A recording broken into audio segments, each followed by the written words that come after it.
여러분 안녕하세요. 라이언킨즈의 연아입니다.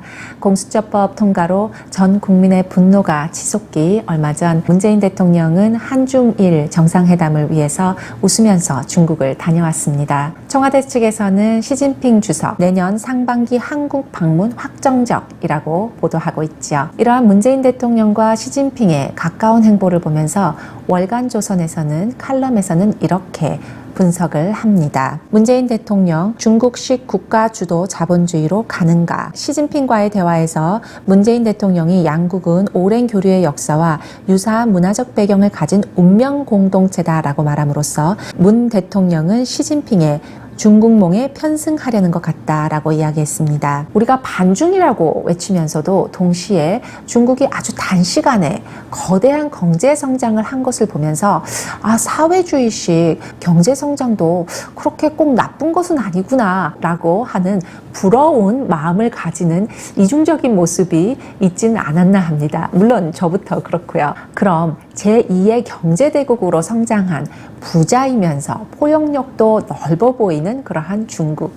그러면 그 중국 형님의 뒷모습을 한번 오늘 같이 알아보는 시간을 가지고 싶은데요. 중국의 국가주도형 인권 탄압과 종교 탄압의 예, 세 가지 한번 알아보겠습니다. 첫 번째입니다. 한 아이 정책입니다. 최근 2019년에서는 One Child Nation이라는 새로운 다큐멘터리가 나와서 많은 상을 다큐멘터리 부분에서 휩쓸었는데요. 1979년부터 2015년까지 35년 동안 계속된 중국의 한 아이 정책에 대해서 다룬 다큐멘터리입니다. 중국이 너무나 큰 기근을 겪으면서 경제의 식량약을 겪었기 때문에 인구 제한 정책을 해야 했다라고 이야기를 하면서 인구 제한 정책의 일환으로서 이러한 One Child, 한 아이 정책을 내어 놓았습니다. 산하 제한 정책이 한국에서 정관 수술을 권장하는 것으로 이루어졌던 것과는 달리 중국에서는 이 한 아이 정책을 국가 주도적으로 하였습니다. 이 정책을 하기 위해서 포스터,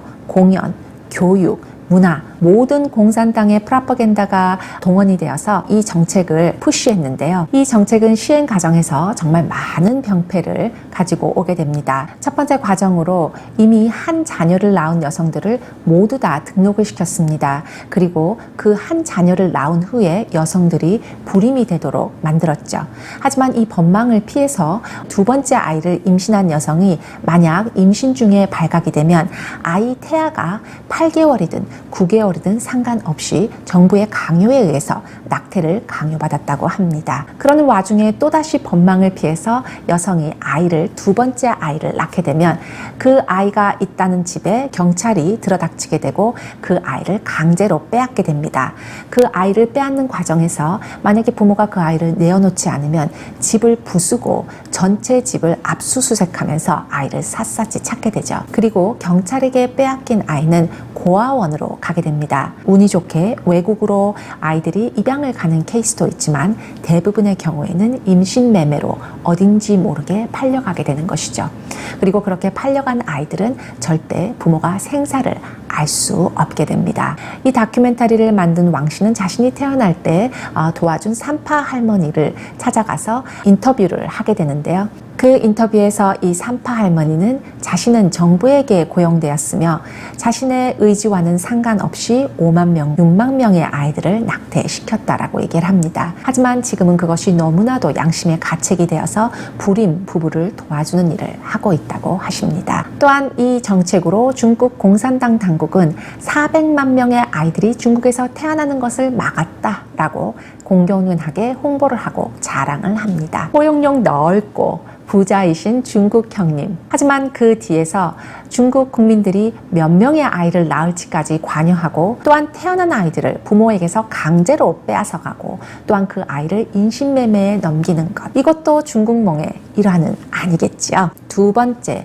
중국 공산당의 인권 탄압, 바로 최근 계속 불거지고 있는 위구르 신장 문제입니다. 뉴욕타임즈가 누설된 중국 문서를 폭로함으로써 더욱더 세상에 알려지게 되었는데요. 한번 그 문서의 내용을 같이 보시겠습니다. 중국 신장 수용소 관련 운영 지침, 2007년 중국 공산당 작성, 절대 도망가지 못하게 하라, 행동규율 위반 시 처벌로 강화하라, 만드린 중국 표준어 공부를 최우선 우선으로 삼아라라고 이야기했습니다. 여러 나라들이 이러한 위구르 강제 수용소 문제에 대해서 이의를 제기하자 중국에서는 홍콩 문제와 같은 똑같은 반응입니다. 내정 문제다라는 것인데요. 이것은 그냥 직업훈련 학교다. 이것은 우리가 그냥 교육을 하고 있는 것이다 라고 말하는 것과는 달리 다른 모습을 외신들은 보여주고 있는데요. AP통신은 이렇게 말합니다. 100만 명이 수용되어 있고 사상 행동 재교육소며 수용소는 24시간 동안 감시 통제가 되고 있고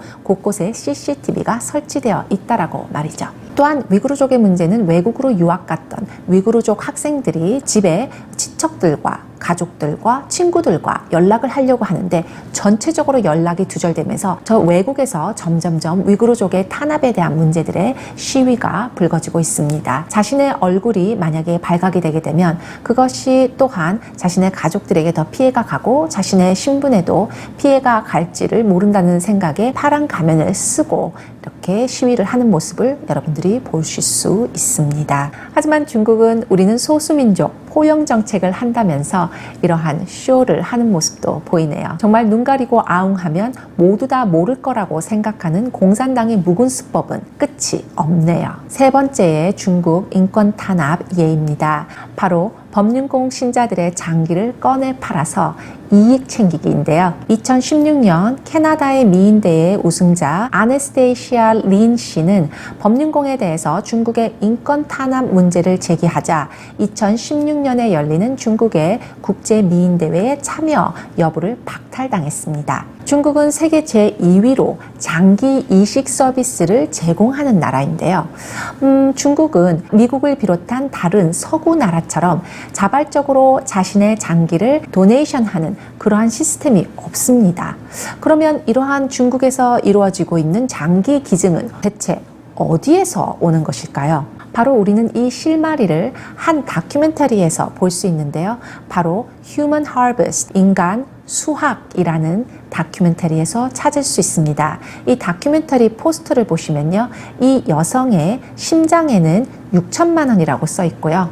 또한 콩팥에는 4천만 원, 간에는 5천만 원이라는 그러한 가격표가 달려 있습니다. 중국에서 법륜공이 불같이 번지면서 이것은 중국 공산당의 큰 장애가 되었는데요. 중국 공산당은 이러한 법륜공을 탄압하기 위해서 610 오피스라는 것도 만들게 됩니다. 그러면서 법륜공 탄압을 아주 대대적으로 시행했는데요. 바로 신장 위구르족에게 했던 것처럼 똑같이 법륜공 신자들도 다 재교육센터에 들어가 있다라고 직업훈련소에 들어가 있다라고 이야기합니다. 위키백과의 자료를 보면요. 2009년에는 적어도 2,000명의 법륜공 신자들이 고문에 의해서 죽임을 당했으며 또한 2000년에서 2005년에서는 6년 동안 41,500건의 출처를 알 수 없는 장기 기증이 이루어졌으며 2000년에서 2008년에서는 6만 5천 명의 법륜공